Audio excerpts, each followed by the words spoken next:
Jim Dandy here. These CDs were made when I went under the name of Sinbad, and shots in bodies are dangerous. This one is from May the 8th, 1886, from the New York Medical Record. It's only 18 minutes long. It's about a doctor who vaccinates a kid. The kid gets sick. The doctor gives him whiskey. The kid falls asleep, goes through these changes, and gets worse every day and dies. And the doctor, believe it or not, this man was so stupid, he said the whiskey had a beneficial effect. We need to try it more often. Take a listen.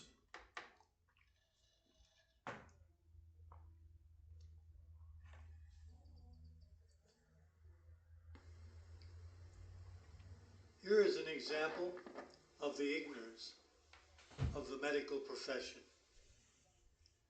This report is taken from the Medical Record, Volume 29, Number 19, New York, May the 8th, 1886, whole number 809. A case of tetanus followed after vaccination by R. Chessman, medical doctor. Edward T., American, aged 5, bright, well-developed, and healthy. May of 1882. First visit to me. Cut his foot on a piece of glass. No inflammation in the wound. Wound had not healed. Give a dose of calomel and a teaspoon of whiskey and a cup of milk. Gave this every hour. In 2 weeks, improved and was well. On February 22nd, 1883, I was called to see him. He had been vaccinated by the Health Board on February the 1st. In place of the vaccination, I found an ulcer. He complained of pain in wrist and forearm and cramps in his hands and could not hold food. Headaches and vomiting. Became delirious and stiff in the neck. Setting of the jaws and pain in the stomach. Couldn't sleep. Difficulty in swallowing and swelling at the sides of the neck. Mucus in the throat. Temperature 102.3. Pulse rapid, especially during paroxysms. Delirium. Extreme restlessness. Some stiffness of the jaw. Bulging of the muscles at the side of the neck.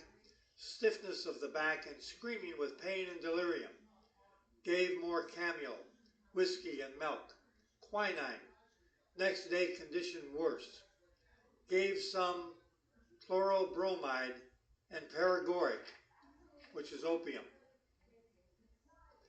The next day, symptoms were getting worse. Violent palpitation of the heart.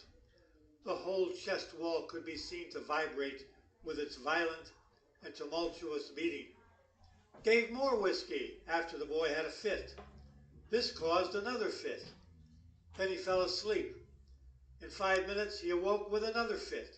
Gave more whiskey, and he went to sleep. Patches appear on the face. Wakes up with another fit.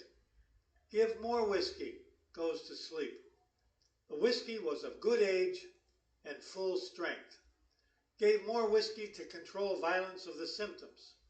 Became delirious. Covered with a rash like scarlatina.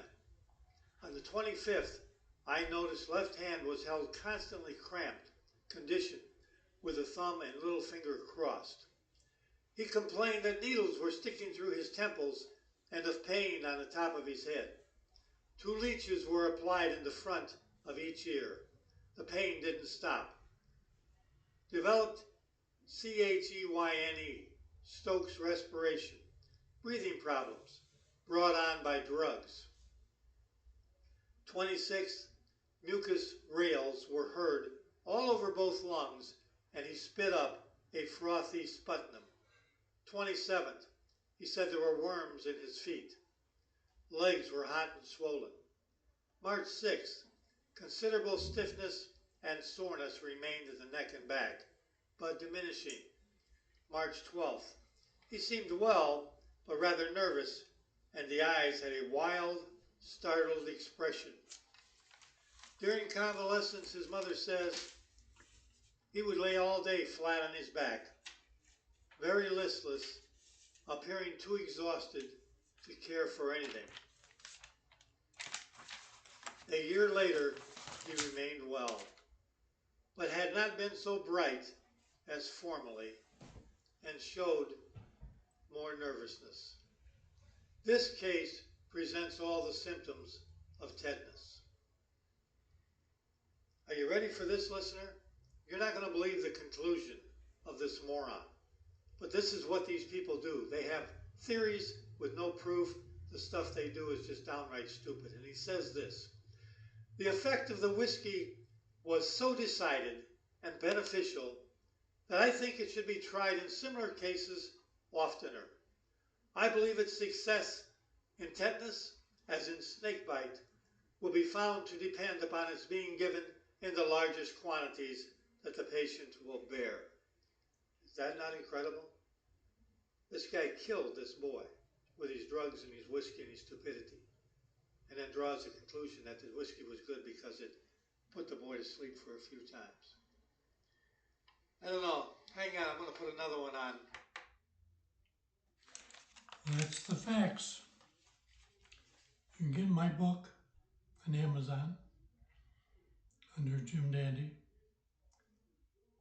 You can get the Anti-Vaccinators Bible with the Shots of Truth, Real Science.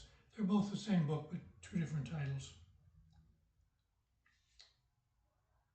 This is Jim Dandy, exposing medical myths one at a time. We'll see you on the next CD.